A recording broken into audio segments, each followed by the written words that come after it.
Okay, a couple things about your MLA format. Let me just zoom in. Up here at the top in the header section, you need to have your last name there. So what you want to do is this is a PDF, so I can't show you how to edit this. But in a Word document, what you do is you double click up here in the header section, and then you can change that to your last name. Okay. The where you have the class name, you don't want to have this on an extra line. You only want 4 lines here. You can usually put it right here on the same line, but really you just need to have FMD. I would delete that. Okay, and then with your citations, this needs to be on a separate page, so you have to insert a page break, and then you want to set this up to be hanging indents and so forth. So Word has some nice features where you can go in. So example, what you'd want to do is have this works cited page and you want to set up a hanging indent.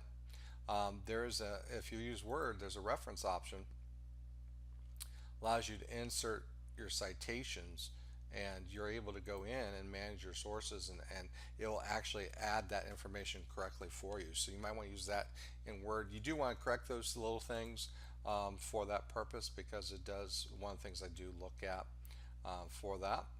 Let me look at the one website.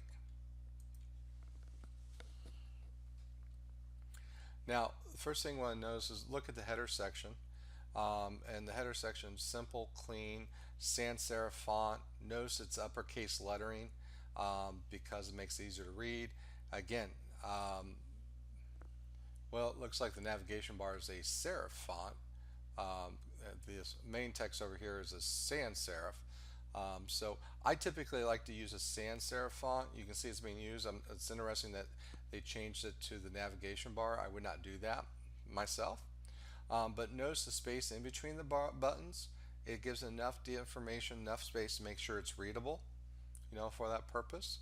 I always like to look at the about page, because you're going to create an about page in this class, and you want to kind of look and see what they have here, and look at a couple other websites that of designers and see what they actually add to the about page.